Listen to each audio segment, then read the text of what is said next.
The most controversial building in the history of New York City, the Solomon R. Guggenheim Museum, is open to the public 15 years after it was commissioned from the late architect Frank Lloyd Wright. In opening ceremonies, Mayor Wagner snips through the tape, and first glimpses are had of the unorthodox building's interior, which stirs as much and as furious debate as the exterior.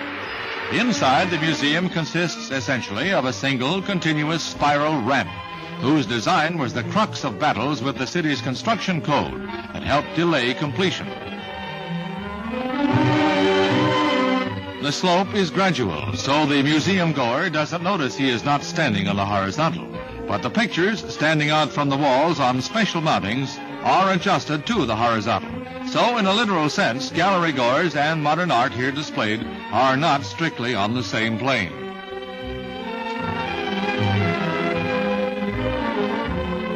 Mayor Wagner and Harry F. Guggenheim, nephew of the philanthropist and art collector Solomon R. Guggenheim, who before his death commissioned the museum, look over Gotham's new showplace of art for the avant-garde.